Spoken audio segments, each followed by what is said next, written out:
Alrighty, well, let's get on with it. Okay, cool. Yeah, I know it's a little hard to find stuff, to ask you about that you don't already answer on the Reddits and the blog posts and all that stuff. So I'll just kind of ask you a variety of stuff. Um, First off, make sure I understand your background. You were going to MIT, right? Yep. And so you were studying for a PhD in what exactly?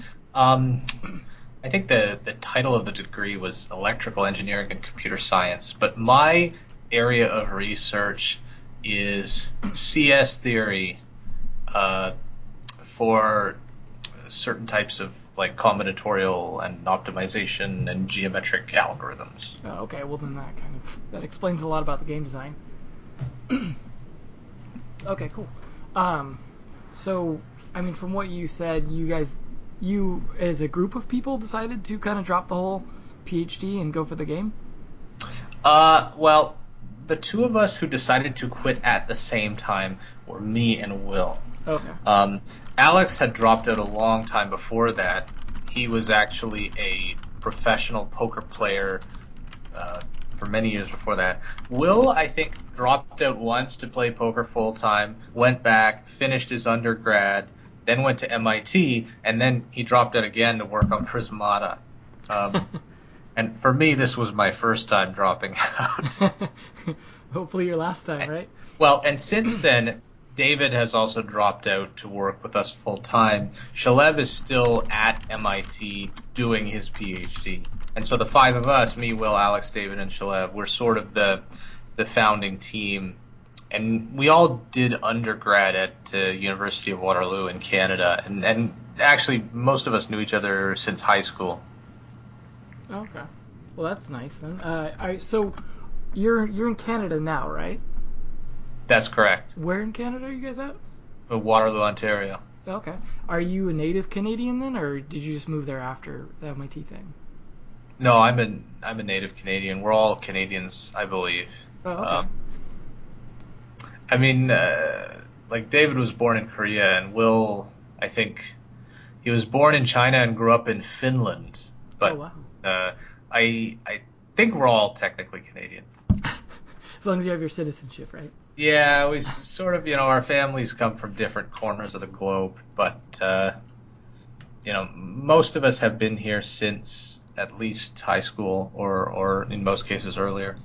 Okay, well that's nice then. So you guys all went to high school together, and then you guys all decided to We go to actually MIT didn't thing? all go to the same high Oh, school. I see. Um, I mean, David actually is from the west coast of Canada, but most of us were on, a lot of us met at math camp, and we were on various like math and computing teams, or we did well in contests, or went to Olympiads or stuff like that. Um, so that was how we know each other. Like Will and I actually met at a chess tournament, Oh, wow. but basically we're a bunch of nerds, and we sort of were united by our nerdy hobbies that caused us to meet each other, and we all ended up going to the same school. Did you guys game together a lot outside of like chess and things like that, like video game wise? Um, Not in high school, but definitely during undergrad. Um, I mean, Prismata was created the summer after my undergrad, before my first master's, and that summer was filled with so much gaming. It was the same summer that StarCraft 2 came out. Oh. Um, and it was also a time when Dominion got really popular among me and my friends. I mean, that would have been 2010, so I think a year after Dominion was released, and they probably had one or two expansions by then. And we were playing StarCraft and Dominion, and tons of other games too. But I just feel like we spent all summer playing games. Right on. Did did you guys decide like back then like, hey, we should make a game, or was it something like someone came up with an idea and you all kind of rolled with it? Well, it wasn't like one day we decided we should make a game. Hmm. It was more like for years we had been taking steps that were more and more like making a game.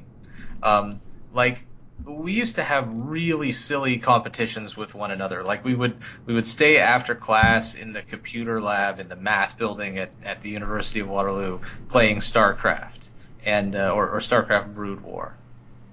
Um, and we would invent all of these really ridiculous modes or side games, like playing StarCraft and playing another game at the same time, just to really push the multitasking as absolutely far as it could go.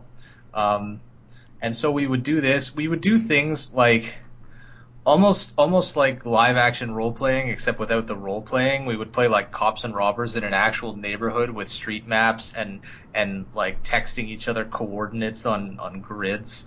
Um, uh, Basically, just anything that sounded fun, we would do it, and we would usually make up the rules. And Will is the kind of guy who, um, if you're playing some kind of game with him or board game or whatever, he will attempt to add house rules or inject variations into the game in order to like make it more interesting or more strategic.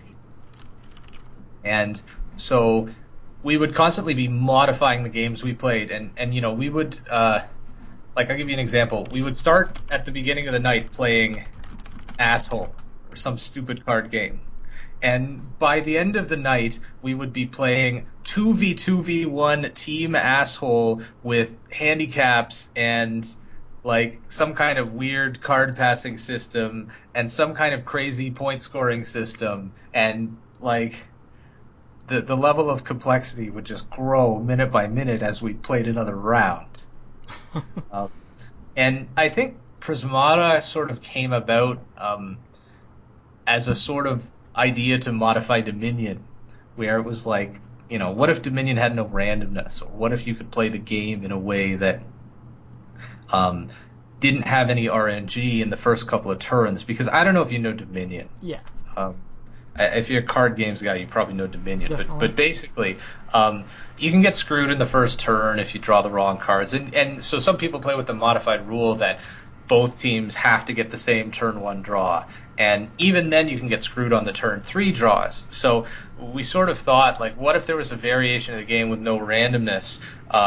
And we sort of thought, what if you just like drew the whole deck every turn and just got to play everything? And obviously that's kind of broken. It doesn't really work. But then that got us to thinking, well, that kind of would just be like a turn-based RTS or a turn-based like economic management or resource management game. And then I think, from there, Will is a guy who's played a ton of Magic the Gathering, and he sort of saw the parallel to a collectible card game where you're playing lands every turn and increasing your production. And I think it kind of it merged into this idea that we would combine ideas from a game like Dominion with something like Magic and StarCraft and this sort of chess-like turn-by-turn gameplay with no randomness, no hidden information. And I think Will just whipped out a bunch of index cards and tried to write up some units.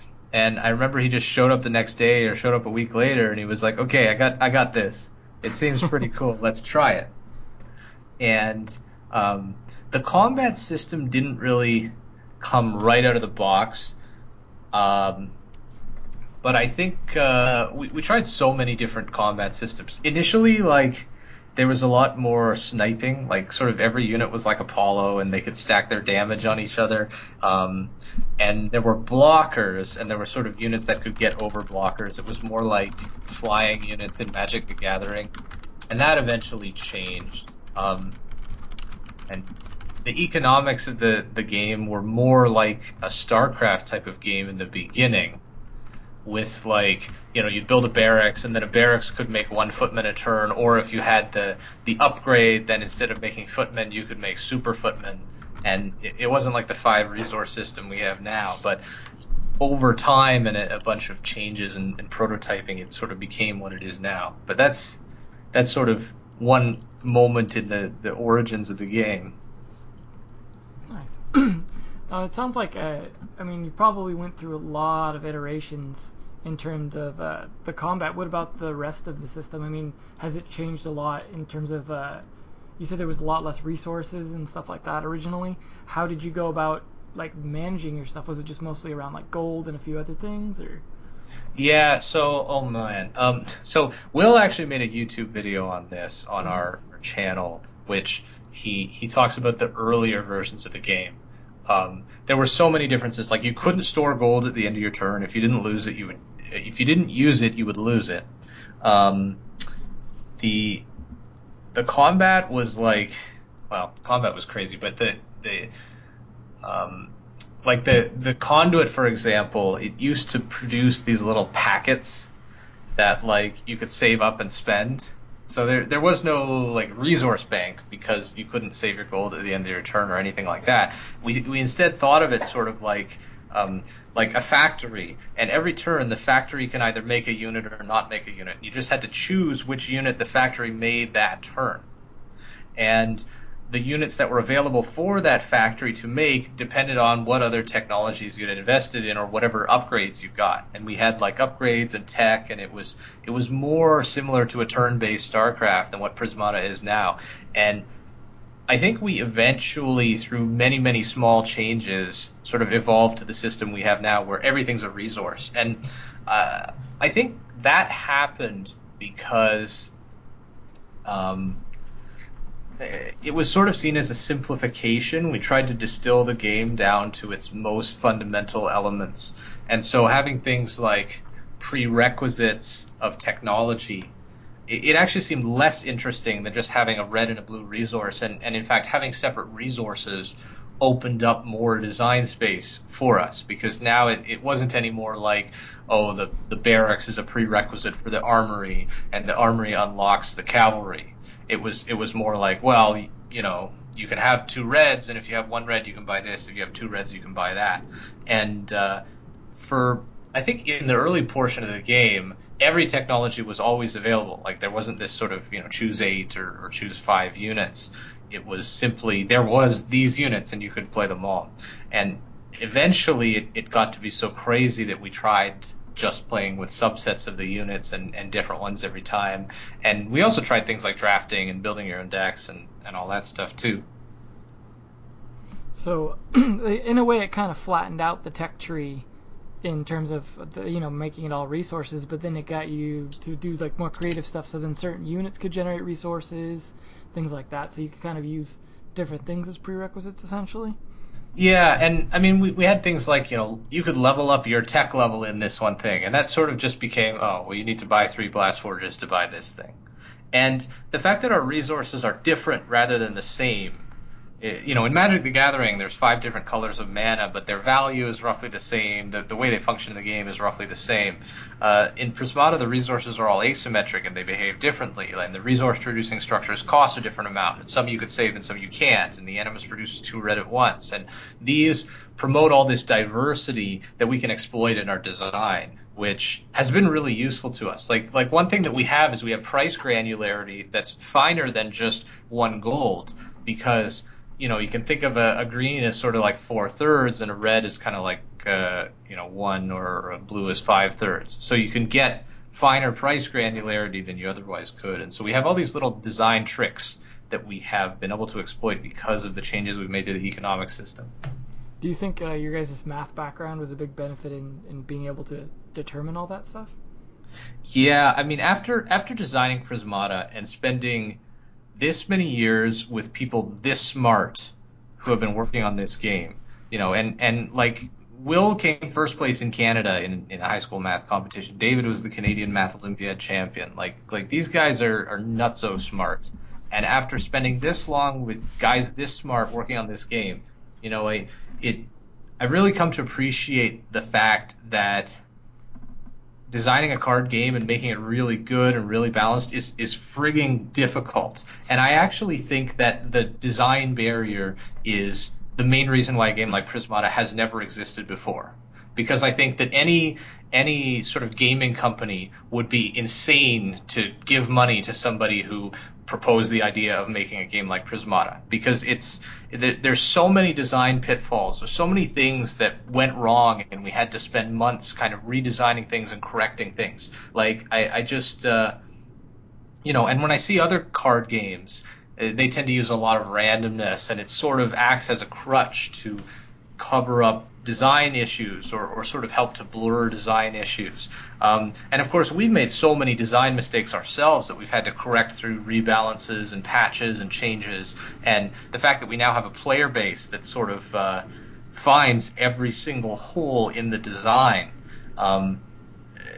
it's one of the most challenging things I've ever done. And having a math background is super important. Now, it's not, I don't use PhD level combinatorial optimization to do the sort of day-to-day balancing, but having a good intuition for how sort of mathematical systems work and interact, and things like game theory, and a background in poker and a background in chess, and every single one of those has been an asset in moving forward with Prismata's design and making decisions about how we want the game to feel and how to play, and ensuring that it's balanced.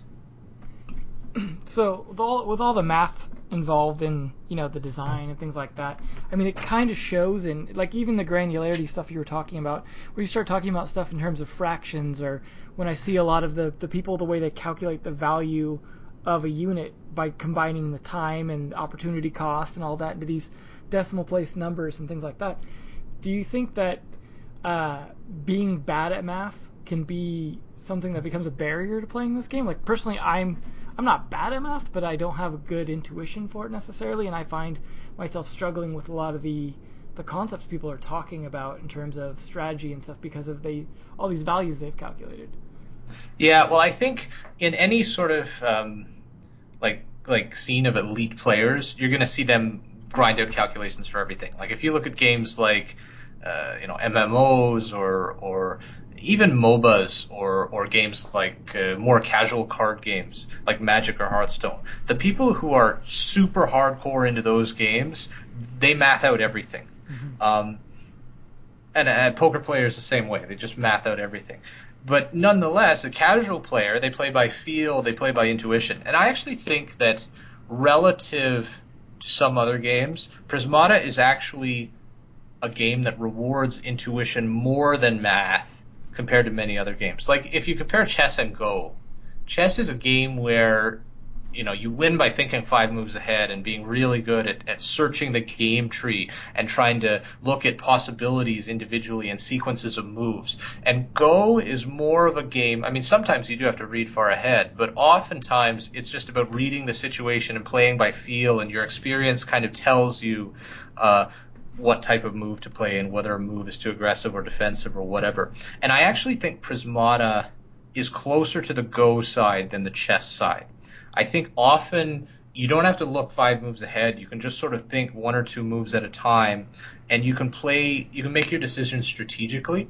Mm-hmm. Like, people do emphasize the numbers because it's sort of the one thing that's on the table right now that you can look at and concentrate on and optimize. And if you just try and play every single turn as if you're trying to maximize some number, it'll only get you so far. Because what you really need to do well in Prismata is understand all the interactions between the different types of units and their timings and sort of what strategies beat what other strategies. And those types of decisions, they're harder to quantify. They're harder to talk about and blog about and sort of write about in detail. But they actually matter way more towards your win rate than just being able to grind calculations like in chess or something like that. So at least that's the way I feel about Prismata. Now, maybe the arithmetic can be tricky in some situations, like, if you have to worry about your defense, your opponent has a bunch of frees, and you have some rhinos, or you want to keep some engineers alive so your electrovores can fire. Like, all of these things do add up to sort of cognitive load that exists in the game.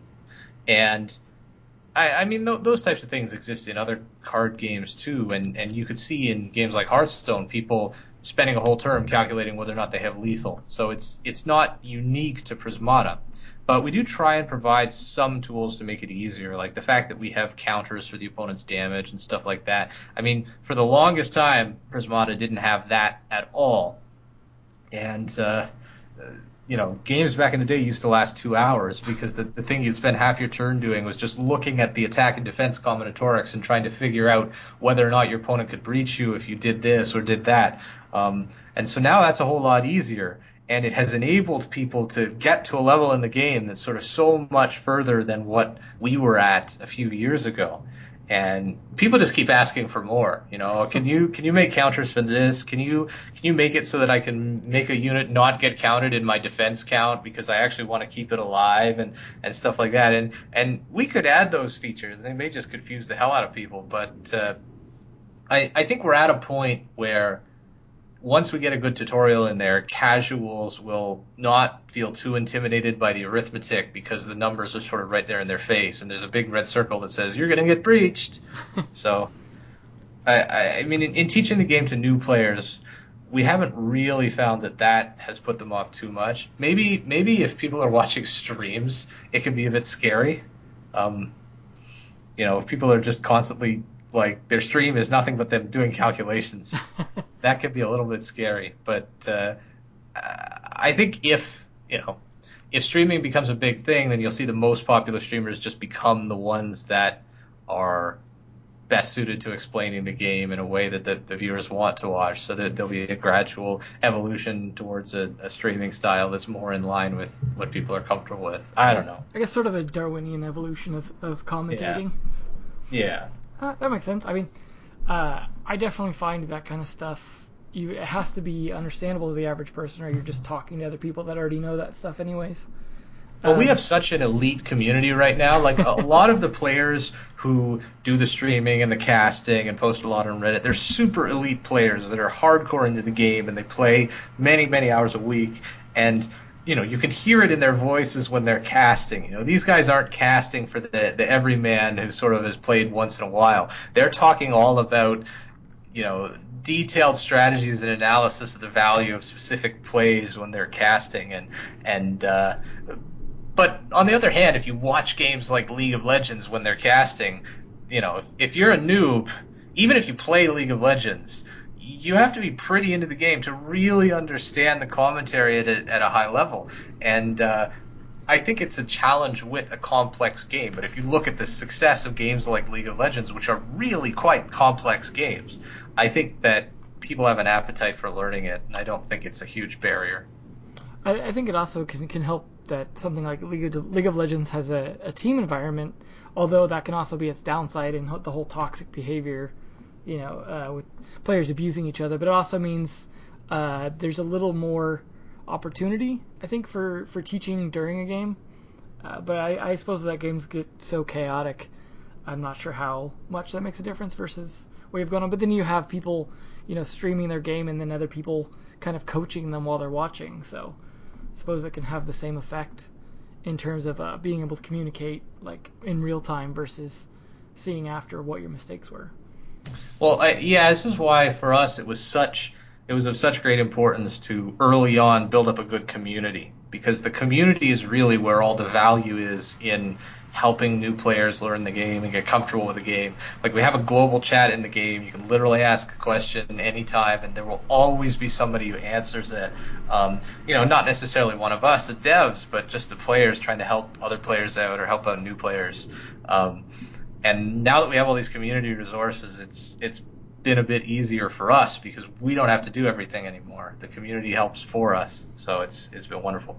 Yeah, when I first started checking it out, I thought it was really interesting how much emphasis there was on being able to watch people play, and I think that made a huge difference for my level of interest in it as well. Being able to see not just the Twitch stream stuff, which I thought was pretty cool that was integrated not just in the showing the live Twitch streams, but the options you already had built in to set up your cam and stuff like that. Like, I didn't need to do that, but I thought it was cool that you guys had thought that far ahead in terms of supporting the streaming community and then building the live game stuff in, like, right into it, so you could just pop it in. Almost always there's a game going on that you can check out, like, get the, obviously you don't know what they're thinking, but you can kind of see some stuff and kind of have it on when you're not, like, in the mood to play, but you still kind of want to interact with the game. Yeah, I mean, the Twitch feature is kind of funny because we were never planning to have that feature, and basically what happened was, I think Alex suggested it to me, or said, we should have Twitch integration. People actually stream in our game. And I basically, it was probably 1 PM. I sat down, opened the page to the Twitch API, and by 5 p.m. it was in Prismata, and it worked. And the Twitch panel was there. And I mean, it was an old version of the Twitch panel, but the whole point is stuff like that is actually really easy for us to implement. And if we think of an idea, we could probably put it in the game really fast because it's not that complicated. Um, what else? The little pink rectangles, that was basically a consequence of us trying streaming ourselves, realizing that this was a problem, and going, well, okay, we could fix it really easily, actually, because the sort of the code to resize units within a specific row on the battlefield, that already existed. We literally just have to change where the right-hand side of it is, and it would just work. So it was so simple to add that why not add it? And we feature creep a little bit as a company, and this is sort of it can be annoying at times. But when something is so little effort to add, I always think, why not add it? Yeah, as long as you know how to comment it back out, if it becomes a problem. Yeah. That's cool. I definitely think that's been like helpful in terms of getting a lot of new players up, because in doing the interviews with other players, pretty much all of them, when I asked how they learned the game, almost all learned by watching other players play, which is interesting. I mean, some of that's obviously a factor of the limitation of the resources available for learning the game at the moment, and how those are still being kind of built up. And most of the people I've talked to started in November last year, so around the same time, and they all kind of watched each other play, and it seemed to kind of build up this. Not only that it was a good learning environment, but it seemed to build up more of a community feel by having the ability to have streams and kind of get to know other players and things like that. Mm-hmm. I think that's definitely made a big difference. Although, interesting enough, all the players I've talked to still seem pretty mathy, with the exception of Crash Overlord, which I thought was interesting. He's the only person I've talked to that was that very much was kind of playing a lot more off instinct and feel, and making a lot of mistakes, especially in his calculations, but still kind of enjoying that fast-paced play without feeling too intimidated by a lot of the math aspects. Well, I think if you talk to Timex, if you ever get a chance to him, he's a very intuitive guy, and I think Will is as well. And I'm sort of the third corner of the triangle. The thing I do that nobody else seems to do that much is I grind openings like mad. Mm-hmm. And I play every stupid degenerate rush that exists in Prismata. I've probably tried it. How do you try it? With the bot or just in the queue?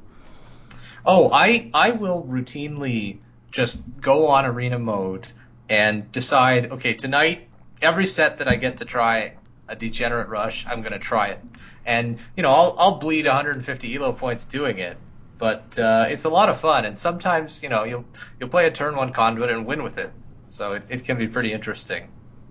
So I mean, you're playing against different people of different skill levels, then, right? So it kind of can be a little bit varied in terms of what you learn from that, I imagine. Well, I mean, it's not necessarily that I'm trying to treat it as a 100% optimal learning experience for learning how to play best.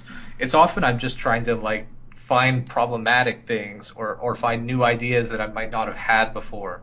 I think I played a game the other day where I opened drone into chronofilter conduit into Reservoir, and I just remember thinking that was so utterly degenerate, but it won me the game, and it was a fun game. And you never get to experience games like that unless you try. And I kind of think that some of the guys at the top, they play very conservatively. They really do math it out, and they try to every game just sort of think of what's the most efficient thing to get, think of the optimal way to get there. And they don't necessarily play as interactively or as sort of exploitatively of their opponent's tendencies. And there is more of that in Prismata than you sometimes see.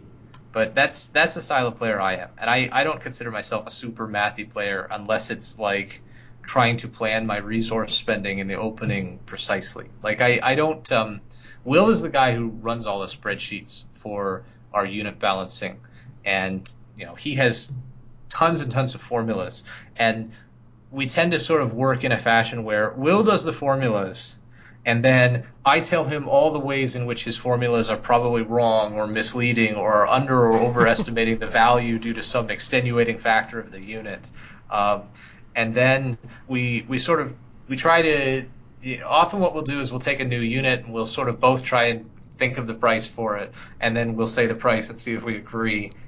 And if not, then we'll argue about it. But I don't know. I think there's a lot of different ways to play Prismata, and I think maybe some of the top players are super mathy about it, but you don't have to be crazy mathy to play well.